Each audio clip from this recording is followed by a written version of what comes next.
Hey everyone, how's it going?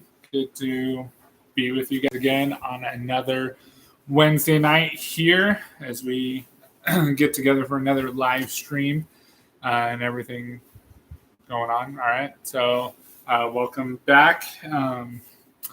Hopefully, you guys are enjoying your past week and everything with whatever's going on, enjoying your summer. Since hopefully, I think most of you are on summer break now and everything. So hopefully, you're enjoying that and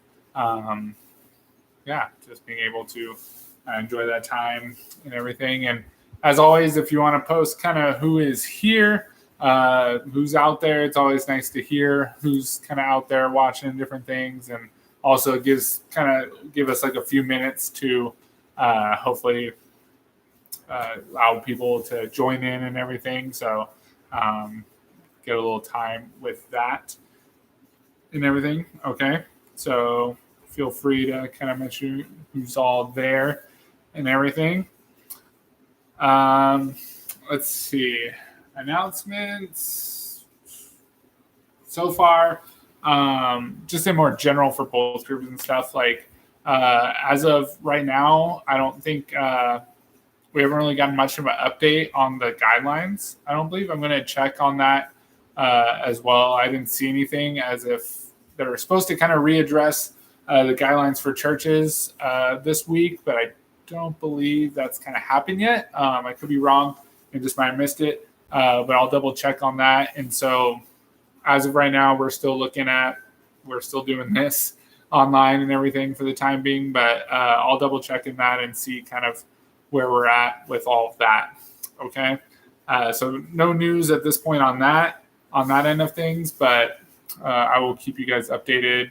As soon as I know something, I'll try to post something out there, of whether that's on Facebook or through Flocknote or whatever, texting, all those different things, right? I'll try to get the word out if anything changes. So Lord willing, hopefully it'll be soon, and hopefully soon enough that we can still do summer camps and all that. I know we're kind of coming down to the wire at this point a little bit here, especially for junior high with our summer camp. So that's like a few weeks away and everything. So hopefully, Lord willing, we'll still be able to do that. But again, it depends on what restrictions there still are, or if it's been lifted enough for us to actually go to camp. I know like some of the campsites are open and stuff like that around. I have to make sure like the one we're going to is open. But then also I don't know about, since we're not all of the same household, if we can actually go do that. All right. So hopefully that's there. And then high schoolers, we have a little bit more time, and we're also have to work through with like Arizona and stuff like that. So there's a little more time for that. And as Ellie, I think, points out, it's 5 weeks away. That's exciting. So hopefully by that time we'll be able to still go and enjoy camp and everything. And so that's kind of where that stands. I'll kind of keep you updated each week with as much info as I have. And so be aware of that. Also a reminder that our church on Sundays, right, like has opened up some. So I've seen a couple of you guys there, a few of you guys there, which is really cool. And we're not doing youth Sunday school there, but the main services are there, and there's some different restrictions. There's like limited amount number of people and stuff like that, and you have to use like seat coverings and different things. But it's still an opportunity to kind of see people at least and everything, and and that was really cool to see a few of you guys there this past weekend and everything. So that's still a thing. So you can come with your families and enjoy that time as well. If you want to get out of the house and stuff, or you can just keep watching online. That works too. So, but hopefully one way or the other, you're like really watching like the Sunday services and being invested in that. All right. Okay. So I think that's kind of it for the more general announcements. We'll have more specific announcements once we get into like our Zoom meetings for like high school specifically or junior high specifically. All right. So that kind of is the more general announcements. All right. So tonight, as we transition now to our lesson, we're going to continue our series that we began a few weeks ago, okay, that we've been entitling Don't Waste Your Quarantine, okay, and So we're going to hit part 3 today. I think my plan at this point is it's just kind of like a 4-part series. And so next week we'll probably be wrapping up this series and everything, and then potentially starting, depending on where we're at with like the quarantine stuff, we might be starting our next book, which will be the book of Matthew. All right. And so, but we'll have another week of this topical series. All right. And so kind of by way of reminder of this series is, again, something I like to do every year, right? Where I kind of talk about like not wasting your summer and stuff like that. And really, as I've kind of emphasized throughout these past couple of weeks, that all the things we're talking about over this 4-part series are really things to take advantage of and really utilize your time well. And it's applicable for like every stage of life, that it isn't just for the quarantine, right? Tonight's going to be a little more geared towards maybe something that's for your quarantine, even though I think it's also very applicable for other stages of life as well. But I think some of this will be more directed toward your time of quarantine and all that. Okay.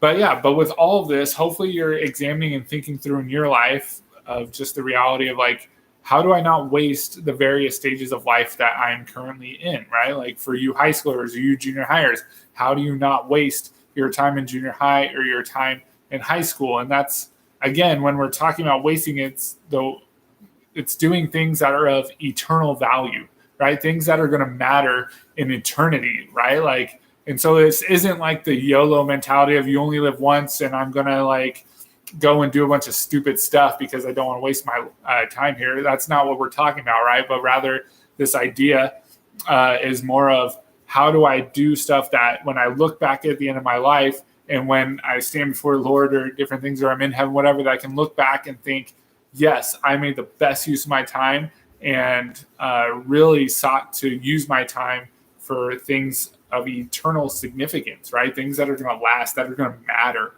okay, in the end.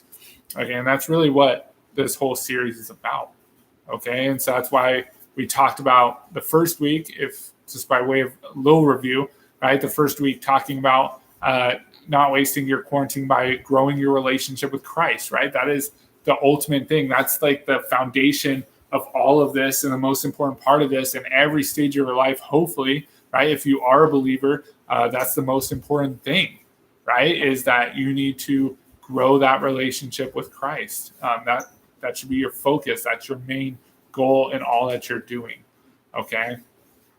And so, and then the second week, we talked about last week being involved in the church, right? And how, again, that's something that as you grow up, like right now, you're like part of Valley Bible Church and you're here, and there is still that tension. There's still that struggle of being involved, right? Like I talked about last week, that it's more than just being at church, it's being involved in people's lives and building those relationships and all of that.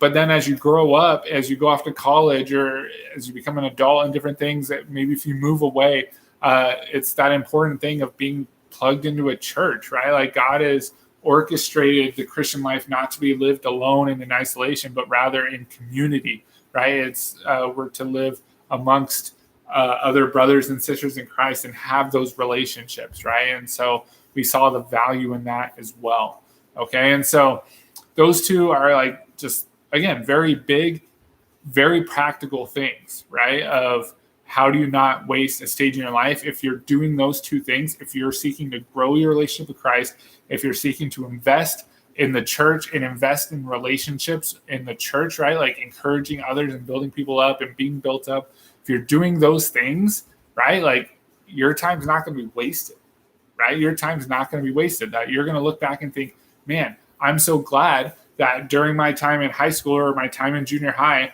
I really sought to grow my relationship with Christ. Like I really grew in understanding more of who he is, what he desires from me. Like, and I just grew that more personal relationship with him, right? I really made that relation my own, right? Because you guys, the reality is like you guys are in that, this stage of life where you're getting old enough now to like kind of make things your own, right? Of like whether this is going to be your faith or not. It's not your parents' faith, right? Like it's yours, right? What are you going to do with this? Do you have that personal relationship with Christ, right? And so that's so again, so if you have those two things, growing the relationship with Christ, being involved in the church, like you're not going to waste your time. That's good. Okay. And so then tonight, as we kind of continue on, we're broadening out a little bit. And like I said before, like this one tonight will be a little bit more geared towards your quarantine, right? Like, again, I think it can apply to other stages as well, as we'll see. But I think specifically, this is also very impactful for your quarantine as well. Okay. And what we're going to look at tonight in not wasting your quarantine is the idea of growing your relationship with your family. Okay, grow your relationship with your family. And by family, I'm not talking about like church family necessarily. I'm talking about like your family, your biological family, the people like you live with, right? Like that family. Okay. And so growing that relationship with your family is what we're going to look at tonight. And again, I always forget to mention to like partway in the description, there's the notes, right? If you want to follow along, fill in blanks, if you missed that, that's all there. And if you want to keep track of where I'm at in different things, there you go. In the description, there's the notes. Okay, so you can open those up and follow along and everything. And so, again, so really in this time where we are quarantined, you're around your family a lot, right? Like, and so again, if we're thinking about how do I not waste this situation? How do I not waste this time? How do I not waste these circumstances? Well, let's consider, who are you around?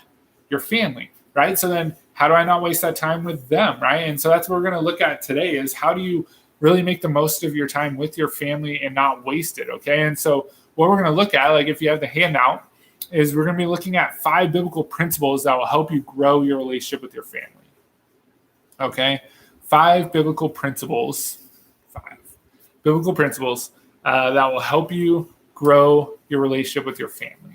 Okay, these are things that the Bible teaches that will be good and helpful. And so this is your family in general. Like it's some will be more geared towards like your parents, okay, but then there's also includes your siblings for a lot of these, and a lot of these can go either or, like with or both and I guess with your parents and your siblings, right?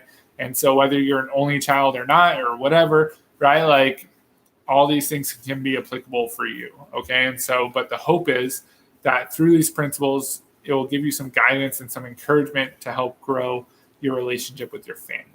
Okay. Sound good?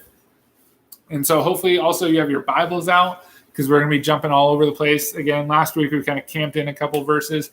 This week, we're kind of all over the place. The verses are like in the notes as well, like where the references are and all that as well. Okay. And so the first one we're going to look at is we're actually going to go back to the verses that we just looked at last week that we spent all our time in. And we're going to draw something a little bit more out of those verses. All right. So that's Hebrews 10, verses 24 to 25. Hebrews 10, verses 24 to 25. Okay. Let me get there. I'll read it here. Again, hopefully you have your Bibles. You can be turning there as well. Make sure I'm not making stuff up. It's always good, right? All right.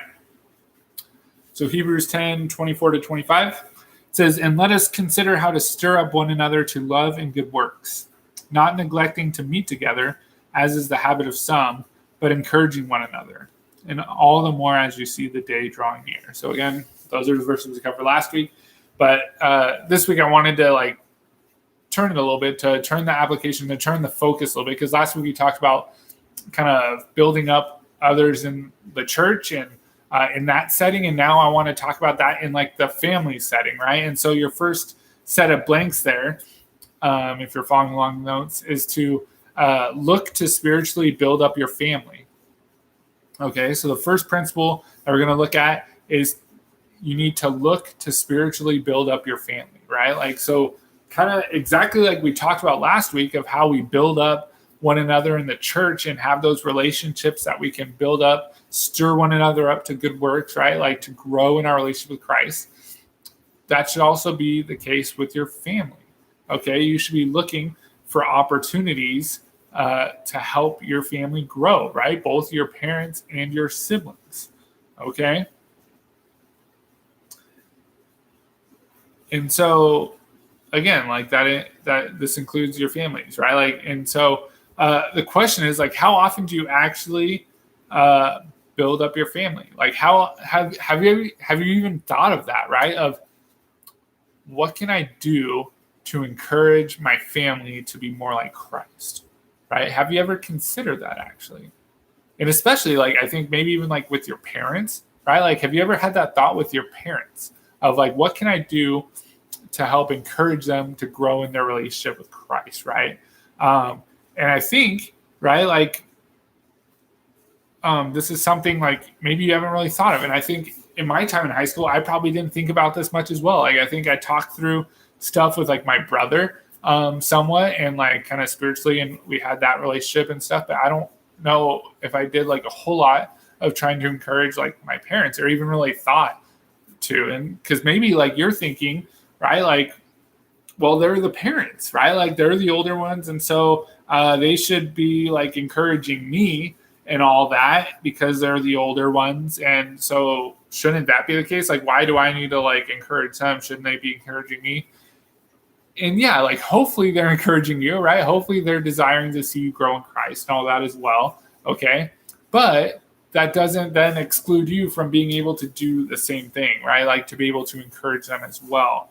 Okay. Like, for example, when you think of like, again, we might think just because we're younger, we can't do something, but what? Like your age shouldn't stop you from trying to encourage them. Okay. Because you have passages like 1 Timothy 4, verse 12, which might be familiar to some of you, where it says, let no one, Paul writing to Timothy, right? Timothy was leading a church, okay, in Ephesus. And like, he was a younger guy at this time. And so him trying to lead a congregation of people, of believers who probably a decent amount of them are older than him, right? This is what Paul tells him. He says, let no one despise you for your youth, but set the believers an example in speech, in conduct, in love, in faith, in purity. All right, you notice that. Let no one despise you for your youth, but set the believers an example, okay, in those things. That even despite your age, you can still be an example. You can still be an encouragement to those who are older than you, right? It doesn't matter your age, right? And so you can still be an encouragement. You can still be an example, okay, regardless of your age. And so you shouldn't necessarily feel like, well, my parents, like they're older, and so like I don't need to encourage them. It's like, no, you should still try to encourage them, right? Like, and you might think, well, they know more than me. They probably do, right? Like, but at the same time, you can still encourage them, right? And we'll talk about that in a second of like ways you can do that, okay? And then also not only with your parents, but hopefully you're looking to do this with like your siblings as well, whether they're older or younger. That again, you can encourage them, help them build that relationship with Christ, okay? Like looking to do that. And so what does that look like exactly, right? Like what are some examples of how does this look like to help your family grow? It's kind of similar to what we talked about last week within the church, right? This can involve like praying for them, right? How often do you pray for your family, your parents, your siblings to grow in their relationship with Christ, right? Like to pray for them and be diligent to do so. Okay, so praying for them. It can be sharing something you like read in the Bible or something you learned. You can just say like, hey mom, like I just was reading this morning. I thought this was really encouraging, and like share that with them, right? Like, or maybe involves like asking questions of like, hey, I was reading this, like what do you guys know what this means? You know, like, and talk through scripture. It could be asking like your family, your parents, your siblings, like, what have you been reading or what have you been learning from your time in the Word, right? I think that'd be kind of cool to hear like from your parents, like even, right? Like it might be like, hey, what have you been learning? Right? I think that's really awesome. And so there's a lot of different things you can do, right? To be building them up.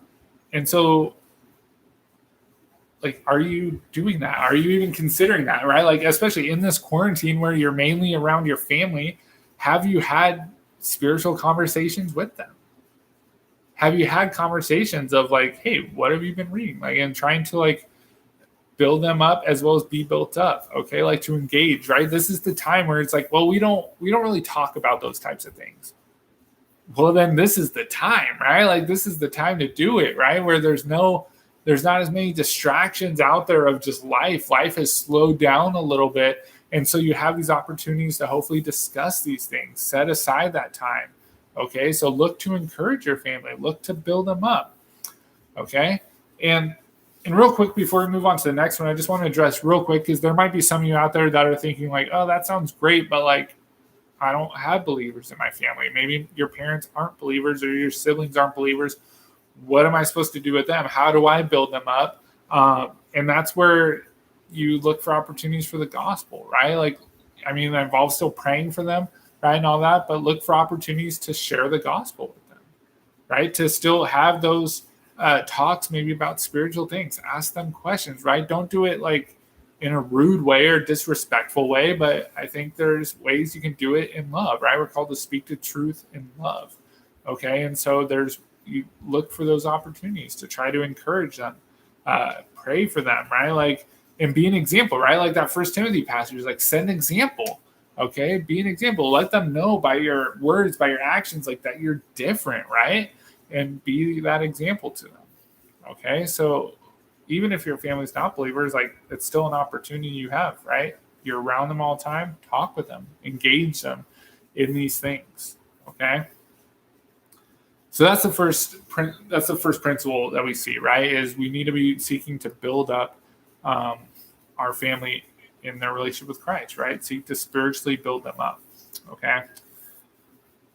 All right, second principle that we're going to look at to help grow your relationship with your family, and that is to obey your parents. All right, obey your parents. Maybe you knew this was coming, maybe you didn't, maybe it caught you off guard, but obey your parents. And I know this is probably your favorite part of scripture that gets quoted to you, might get quoted to you by your parents often, of, hey, you need to obey your parents, right? And so I know maybe you tire of hearing this or whatever, but it's important, right? It's important. Okay. And let's look at a couple passages here, because scripture is clear on this. There's no like middle ground of like, well, does it really? No, it teaches this, right? Like it's clear. Okay. Let's look at two verses there that are on your notes. It's Ephesians 6:1, right? It says, children, obey your parents in the Lord, for this is right. Pretty clear. All right. Pretty clear. Obey your parents. Okay. And then Colossians 3 verse 20 says, children, obey your parents in everything, for this pleases the Lord. Okay. And so again, both those passages, very clear that children are to obey their parents. Okay. So that means you guys, all right, you're like, I'm not a child, I'm a youth. You're still a child, right? Like, and so you're still to obey your parents. Okay. That's what we're called to as believers. Okay. And we'll talk about the significance real quick. Like when we're talking about obeying, like in everything and things like that, it's as long as they're not telling you to sin, right? Like, let me just make that clarification up front. Obey them in everything as long as it's not sin, okay, that they're telling you to sin or something like that. Okay. Let me get that out of the way. All right. So anyways, back to this, like obeying your parents. And what I want to quickly show, right, is why this is significant, right? Like why even bring this up? Why is this significant? Why does scripture call us to do this? And we're going to look at two main things real quick. The first one is just kind of showing why it's significant we do this. Second one relates to what we're talking about now. Okay. So the first thing here of why this is significant, okay, that we obey our parents is because when we do so, right, when we obey our parents, we are imitating Christ. Okay. And you think, wait, what?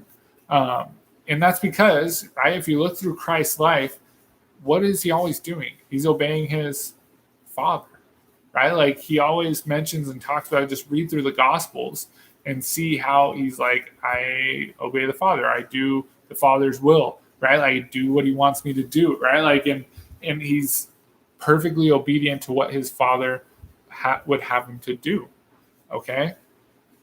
And so for us, when we obey our parents, we're putting Christ on display, right? Like, and so how we obey our parents either puts Christ on display in a positive, good, glorious way, or by our disobedience, right? Like we put Christ on display in a negative way, right? And so it's much more than just like oh, this just makes life easier for you and your parents, right? Like, no, it's bigger than that, right? It's putting Christ on display in your relationship with your parents. Okay, that this will be a testimony, right, to Christ, a witness to those around you of Christ, right? Because the reality is, like, that's pretty different, right? A lot of kids, just like in the world and different things, right? Like, they don't obey their parents. They don't care, right? Like, I mean, some do. That's not everyone, but like, I think the large majority don't like to, and all that. And so, for you guys, that's a way to put Christ on display by obeying them, right? Putting Christ on display in that way. Okay, so it's significant. It's a big deal. And then the other thing I want to mention here is how it then relates to this, like our topic that we're talking about. How does this relate to growing your relationship with your family, specifically your parents? And hopefully you can see kind of the logic here of just practically speaking. If you're being obedient to your parents, right, your relationship's going to grow, right? And because why? Because you're not going to be like in conflict. If you're continually disobeying, creating tension and creating conflict with your parents, that's not going to help your relationship. That's going to hurt it. It's going to hinder it. Okay. But if you're actually seeking to be obedient to them, trusting their guidance and authority over your life, right? Like trusting the Lord, even in that, that's going to be a way to foster that relationship, right? That's going to be some soil, some ground to produce a good relationship. Okay. And hopefully, right, when I talk about also like being obedient, right, that's not just like kind of begrudgingly doing something and just kind of grumbling and playing like, oh, I have to, whatever. It's to joyfully do it, right? It's much more than just like, yeah, I guess so. Fine, mom, fine, dad, whatever, I'll do it. It's like, no, to do it with a joyful attitude, okay? To be honoring Christ, honoring the Lord through your response to them, okay? And so, right, if you want to grow your relationship with your parents, this is a great place to start, is to consider, like, how have you been doing with obeying them? All right? Because that's going to be that's going to go a long way to growing your relationship with them. Because if you don't obey them, like, whatever you kind of say, like, we've talked about this in the past, right? Where you could say, like, oh, I love you and all these different things and all that. But then if you just, like, turn around then and don't, like, obey them, that doesn't really like say much about all those words you just said, right? It's hard to like say like, oh, I really love you and all that, like to your parents, and they kind of ask, oh, that's so sweet, like all these things. Would you take out the trash? You're like, no, and then just like walk away. What do they think about like your statements of love? It kind of sounds like, I don't think they really meant that, right? Like, and so really, like, this is the starting place. If you're wanting to grow a relationship with parents, just evaluate where you're at of like, how do you do with obeying them? Okay, and I know this is a struggle for a lot of you guys, and this time of your life is a huge struggle to obey. Like, we've all been there. I've been there, right? It's a struggle, but we're called to do it, right? And it's, again, not just to make life easier, which it will, right, in a practical sense, but it's ultimately for the sake of the gospel, to put Christ on display as the glorious one that he is. And so how are you doing in that? How are you doing in obeying your parents? All right. That's going to help grow that relationship as well. All right. Okay. Let's look at the next one. Third principle that we're going to look at, number 3. This relates now both to your parents as well as your siblings here. And that is, you need to be patient. All right. So point number 3 is be patient. Okay. And there's good amount of passages that talk about believers needing to be characterized by patience, okay? And just a few of these, I'll read these real quick. Since we're already in Colossians, we'll start there. Colossians 3, verses 12 to 13. It says, put on then, as God's chosen ones, holy and beloved, compassionate hearts, kindness, humility, meekness, and patience, bearing with one another, and if one has a complaint against one another, forgiving each other as the Lord has forgiven you, so you also must also forgive.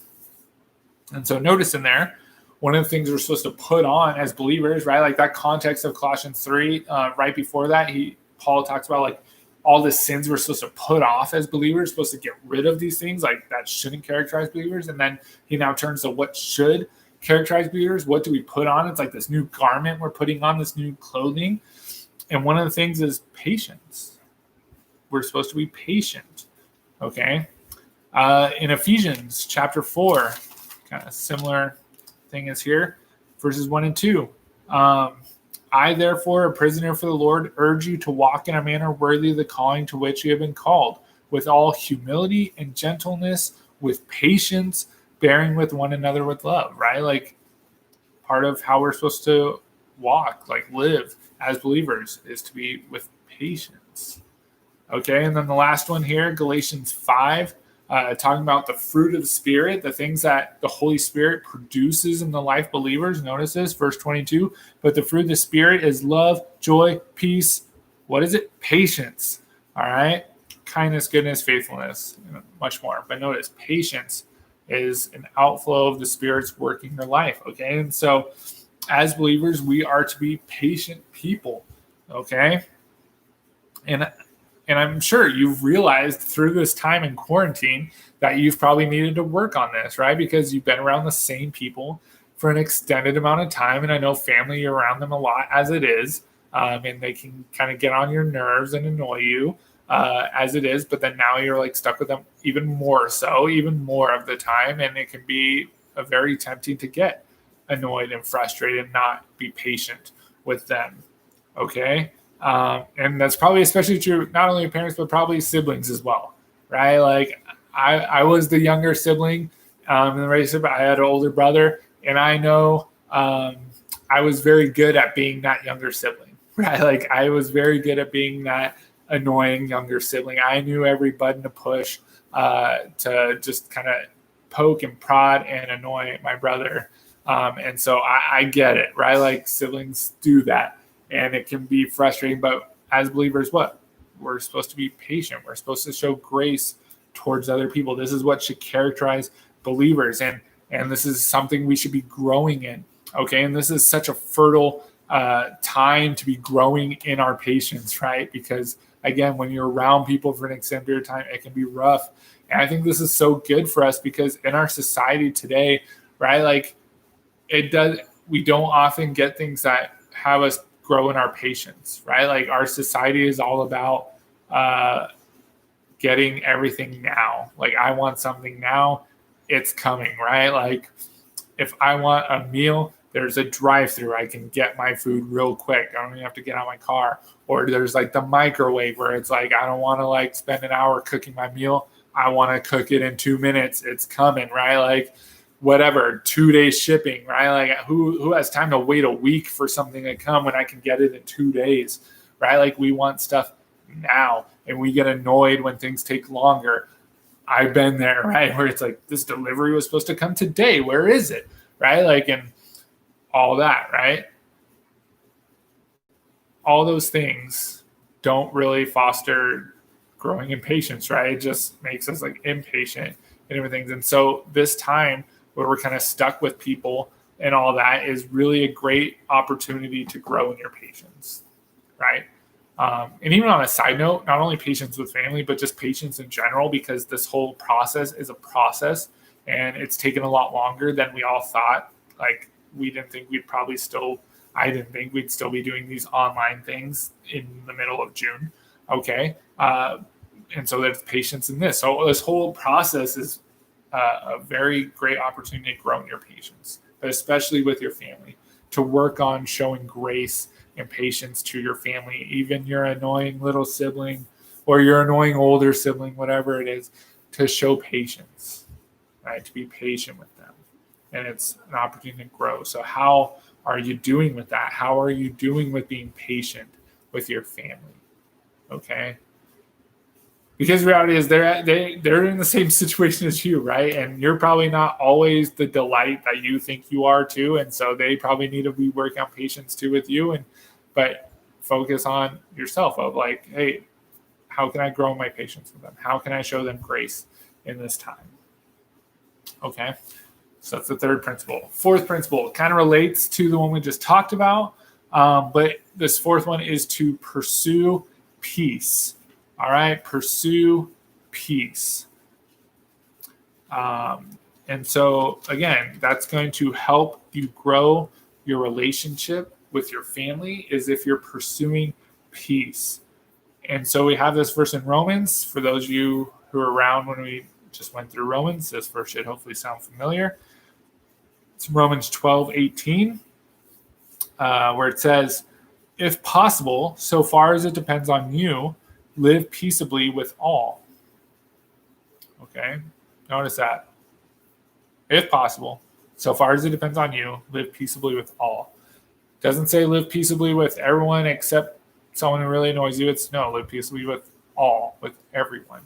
Okay, but I love this verse in Romans because of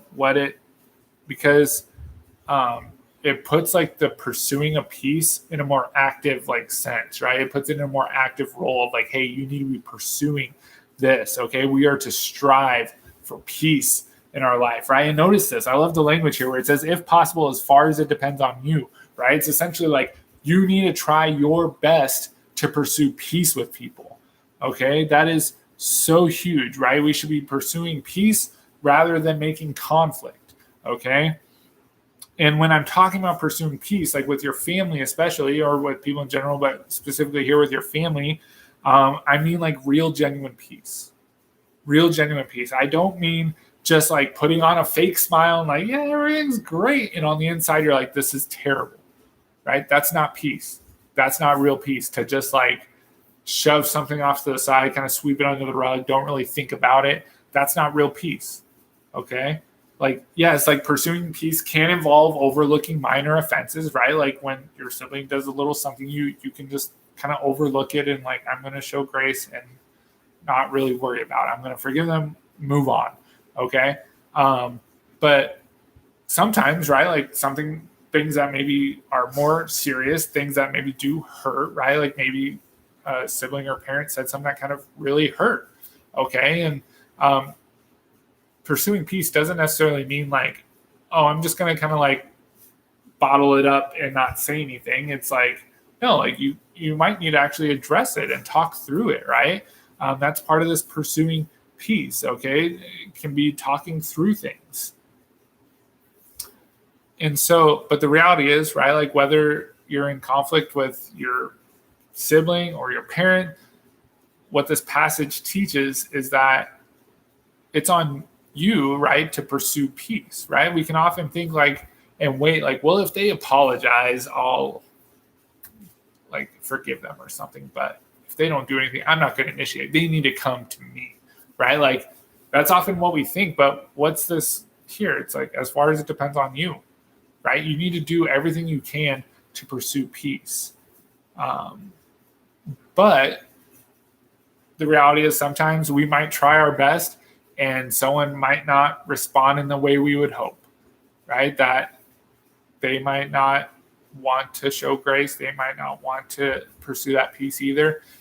And that's the beauty of the passage, where it's what? As far as it depends on you, right? To where you can stand before the Lord and say, like, I tried the best I can, and they just didn't want to have peace, right? Like at that point, it's like, okay, like I did what I could do. But the sad reality is, like, I don't think we ever really get to that point very often. I think we often can like make some small effort to pursue peace, and then it gets shut down real quick, and we're like, forget it. Like, why would I ever try that again? Right? Like, and we just give up and like, well, I did everything I could. It's like, did you though? I don't think so. Right? And so, but we're called to pursue peace. We're to be makers of peace, not makers of conflict. Okay. And so we have to trust, even as we seek to do peace, that ultimately it's going to be God's work, right, in people's hearts, to change people's hearts, to bring about this peace and everything. Okay. So we need to trust him in that as well. And again, you can see this connection, right? Like if you're pursuing peace with your siblings, with your parents, right, that's going to help grow your relationships. If you're continually just doing things to create conflict and to not deal with conflict, to just kind of shove it off to the side, you're never going to have that close growing relationship that you should. And so you need to pursue peace with your parents, with your with your siblings, whatever. You can't just shove it off to the side and like whatever, or bottle it up in, right? Or just start yelling, right? Like all these things, right? Like, no, you need to be someone who encourages peace in your household, right? And that there's that responsibility on you, okay, to do that, okay? And so you can't be responsible for other people's actions towards you, but you can be responsible for what you do to try to pursue that peace, okay? And so are you pursuing peace? Are you pursuing peace with your family, or are you more often creating conflict? Okay, and then is there any sort of conflict with one of your family members, maybe a sibling, maybe a parent, that you need to address and pursue peace? Is there something maybe you're thinking of that's kind of weighing on you? It's like, oh man, maybe I should kind of address that. Like, do you need to deal with something? Okay, where are you at with that? All right. Last one here we're going to talk about tonight. Fifth principle that we're going to look at to help grow your relationship with your family. That is to put the interests of others above your own. Okay, put the interests of others above your own. And we see this principle, this biblical truth in Philippians chapter 2. All right. Philippians chapter 2, verses 3 and 4. Easy to remember, 2, 3, 4. All right. It says, do nothing from selfish ambition or conceit, but in humility count others more significant than yourselves. Let each of you look not only to his own interests, but also to the interests of others. Okay. So this is a huge way. If you want to know how do I grow my relationship with my family, right? It's be humble. Okay. Learn to be humble, right? And what is one like kind of manifestation of humility, of being humble, is what? Considering someone else's interests above your own. Looking out for their interests and not just for yourself. Not just going through life thinking, I just do everything that serves me and benefits me, but rather you go through life looking at other people and say, what would benefit them? What would serve them? Right? And so with your family, you're considering, hey, what would serve my parent? What would serve my sibling? Rather than just thinking, what do I want to do so that I'm served? You're actually considering what would serve them in this moment. And the reality is it often will involve maybe something you don't really want to do, or maybe something that's kind of like a sacrifice on your end of like, hey, you know what? This would really serve my mom or my dad or whatever if I just like did the laundry or something, or I cleaned this room or whatever, right? Not because they like asked you to, just because you did, and you're thinking, right, what would serve them in this moment? And I think that would really serve them or something. And you realize that, and what? Is that maybe the most enjoyable thing for you? No, right? Like you're probably not thinking like, man, I was really hoping to do some laundry today or something, right? Like, no. Okay. And maybe does that mean like you don't get to like, maybe that takes up the time that you would have spent maybe playing some of your video game or doing something you would have enjoyed doing? Yeah, maybe there's a little bit of sacrifice involved there, right? But that's part of that putting the interests of others above your own, right? And if you start developing that, especially with your family, now when you're with them in quarantine where you're developing this mindset, it gets easier to do that with other people as well, where you start going through life not just being a prideful, self-absorbed person that only looks out for your own interests and what's going to benefit you and doesn't care about anyone else around them, but rather you grow in understanding, like, and practicing looking at, hey, in this moment, what would serve this person, right? What would serve my sibling in this moment, right? And doing that, right? Like, and making that effort, making that potential even sacrifice, okay? And so, again, this is going to help grow your relationship with your family, okay? When you're having this humble mindset, right, that's going to grow that, Okay, that's going to be, again, a ground that's going to foster this growth in a relationship. Okay, if you're just being prideful, looking out for yourself, that's not going to grow a relationship, right? And so be humble, put their interests above your own, right? So, how are you doing in that? How are you doing in putting the interests of others above your own? Maybe think through what are some practical things that you can do for your family that would really put their interests above your own. Okay, to really consider and think through, right? Like, even just like, I don't know, just practically think through, right? Like, it could be something for tonight or even tomorrow, right? Like, maybe just think tonight and think about tomorrow and think about what is something I can do that would really serve my parent. Okay, maybe just start there, right? Just think through, right? Like, what can I do tomorrow that would really serve and my parent, right? And again, hopefully you do this not with the motive of like, and this is where it gets into it, right? Because sometimes we can do those things, but then we do it with the hopes that they notice it and they like praise us for it, right? Like, oh, it's so good, right? It's so often, it's so hard, it's hard, but it's probably one of the most beneficial things when you do something that you kind of hope like, oh man, this is gonna like really help them out. That doesn't even get noticed, right? Talk about something that's humbling, all right? To like you put effort in all something and then they don't even notice it, and you're like, ah. But again, where's your heart at? Are you genuinely looking to just serve people, or are you just serving them with the hopes that it benefits you still? Because what? You're still trying to benefit yourself in that moment. But rather, really think through, how can I serve them, and not with an ulterior motive of getting like praise back or getting something in return, but rather just because you care for them, you love them, that you want to do this for them. I want to honor God by serving them in this way and imitating Christ, because that's who we're imitating in this, right? Like you have that other passage there in Mark 10:45 that talks about Jesus talking where he's like, for the Son of Man did not come to be served, but to serve, right? And that's who we're imitating in our service of people is Christ, right? That we don't do these things just so it benefits us, but rather so it honors Christ. So it cares for other people, right? That should be our motives, okay?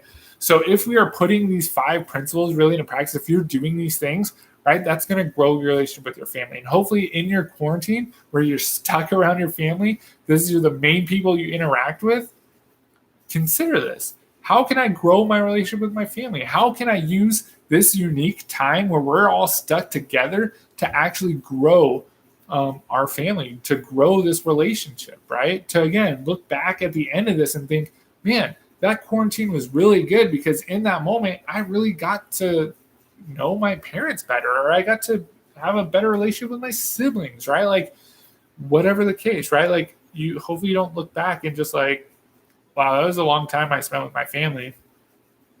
Cool. Like, no, like, use this time wisely, okay? And so in conclusion there, question, if you have the notes open, is to the application, right? Like, think through these 5 principles we just talked about and consider, look through like each one of these 5, because I know we don't do these perfectly. I don't do any of these things perfectly. So we can all grow in this. So consider of these 5 principles, like, how can you grow in each of these areas? What are some practical things you can start putting into practice with these things, with these principles? Okay, how can you build up your family, right? How can you obey your parents better? How can you be more patient? How can you pursue peace more? And how can you put the interests of others above yourself, right? Like, consider all those. What are some ways you can practically grow in each of these, right? And hopefully you consider that, think through that, all right? And that's going to really help grow that relationship with your family, okay? All right. So that wraps up our lesson. Okay, so high schoolers out there will be transitioning into small groups. Okay, and then I'll send out the link and all that info in just a moment. And then junior hires, I will see you tomorrow night. And don't forget, for both junior high and high school, we'll do that little game at the beginning here about like you need that random object to describe and all that. If you remember that from last week, don't have it on your screen, off to the side. Don't let us see it yet. And we'll see you all in a little bit, either tonight or tomorrow.